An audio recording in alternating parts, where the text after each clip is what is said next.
Back at work, of course, back to your real job as a doctor. Yes, I went back beginning of December, and it's really nice to be back actually, like really enjoying it, getting stuck back in after obviously my maternity leave. Good for you. And Pete does his fair share of the household chores and stuff, doesn't he? He's a good house husband. He's a new man. Wonderful. He's really, really good. I think he's quite enjoying it actually when I'm at work. He loves when I get home to kind of tell me that he's made dinner and he's cleaned up and the kids are happy. So he has to go off on his own. He went off on his own to the NTAs, didn't he? Because you were working. I was working. Do you know, I think because we both work, and now I'm back at work, we've realised we can't do everything together anymore. But he said he missed me. I'll bet he did. So that was nice, at least. That's good. Now, look, our Lose the Booze campaign ends today, and I know a lot of people have been doing Dry January. There's a warning on the front pages this morning about drinking. Yeah, so they were saying that alcohol is the 6th biggest cause of illness in people in their 50s and 60s.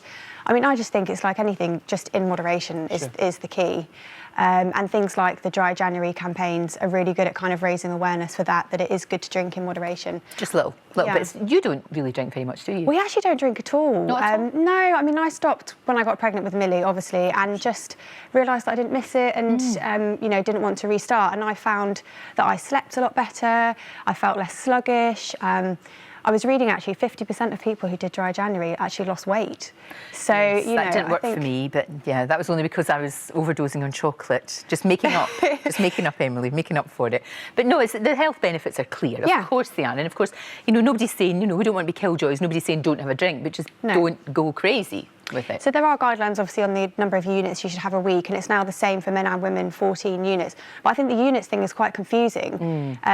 You know, people knowing exactly what a unit is. So I know you think it's like one drink, but if you're at home, sometimes you pour yourself a big one, and we tend to do that, don't we? So like a small glass of wine is 1.5 units, where you might maybe think that was only 1 unit. For sure. You've just got to be careful. Got to be careful. Breast cancer back in the papers today. Fewer women, sadly, going for scans. Yeah, so I was reading about that, and it just seemed to say that a lot of that was to do with women being fearful of what they might find, which is really interesting then that would make them delay going in for their screening. So yeah, I thought that was really interesting. Very much so. We had an update. You know Chris Hallinger, who's a great friend of the show, Chris from the Copperfield charity, and she was diagnosed very early in her early 20s, and sadly her cancer has come back again. But she is amazing, and again, you've talked about awareness. The work that she does is brilliant. It really is amazing, and if you go on their website, there's, you know, you can read all about it. There's, for example, they can send you a text message once a month just reminding you to check your breasts, or they have little stickers which you can put in the shower, because that's a good time to check your breasts when you're in the shower, and they recommend doing it about once a month. And you do that, don't you? I do check, and I think you know, it's really important, a story like Chris's, to kind of show to young women that it is possible, you know, to be diagnosed in your 20s, although it's rare. And myself, even though I'm a doctor, I found a lump in my breast about a year ago, and I did ring the GP and kind of considered whether it was the right thing to do. I did go, and actually was quite surprised. They, you know, referred me very quickly to the Royal Marsden, and it was just kind of interesting that I didn't need to feel silly about going in because I'm a young woman. And they dealt with it so sensitively and quickly, and it was, you know, it was fine. Thank goodness it was all right. Yeah, just to kind of let young women know that whilst it's unlikely to be anything serious, it is really important that you check yourself, know what's normal for you. Peace of mind as well. Peace of mind. Otherwise, you'll be fretting and fretting. Now, fertility's making headlines this morning. It's they're talking about what we're eating, how that can help. Perhaps conceive talking about a Mediterranean diet. So I must confess, I had to actually look into exactly what a Mediterranean diet is, because everybody always says a Mediterranean diet is good for you. So it's sort of fresh fruit, vegetable, olive oil, fish, things like that.